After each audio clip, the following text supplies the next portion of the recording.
Welcome back. On today's quick video, we're going to talk about tethering your computer to your iPhone. Now, this comes in handy if you have like a power outage at your home or if you're just traveling and want to be able to connect. So let's jump right in. First thing is you come to your iPhone. You'll want to click on your settings button, which will bring you into this screen. On this screen, you want to come into your Personal Hotspot button. And once you do that, it'll bring you up to a sharing screen. You'll have this click here that you can say allow others to join. It'll give you a password. You can also enable a couple of different options, and then it gives you directions down here at the bottom on how to connect using different formats.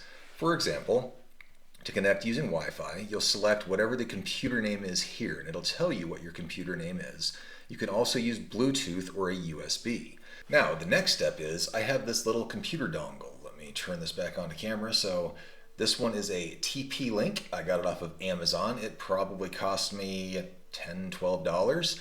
And I'm using this because I'm using a desktop computer for this video. If you have a laptop, your laptop probably already has Bluetooth and Wi-Fi, and you'll be able to use that. So let me plug this in and I'll show you how you do it. Okay, so now I have the dongle plugged in. And if you come down here on your computer, this is your taskbar. You'll notice mine's on a different position than most people's computers, and that's for a specific reason. But if you come down here and click on this icon on a desktop, on a laptop, the icon's going to actually look a little bit like this up here. But if you click on that icon, it'll bring up a list of all of the networks that are available. In this instance, I've got my neighbor's connections and everything that show up here, so for their privacy, I'm just going to bring this up. But you click on that, it'll show you all the available networks, and in this position, you'll see that my iPhone is named iPhone 3.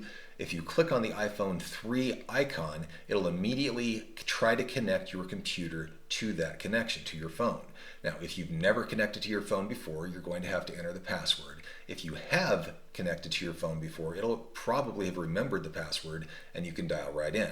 If you don't know what the password is, if you come back to your phone, let's bring this back up.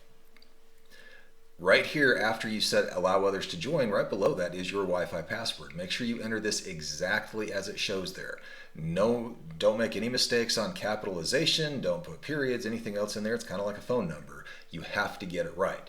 But if you type that password in, your computer will connect to your phone and you'll be able to use your phone's internet connection for all your internet work. Now, I use this when I'm traveling. I use it also if I have a power outage at my office.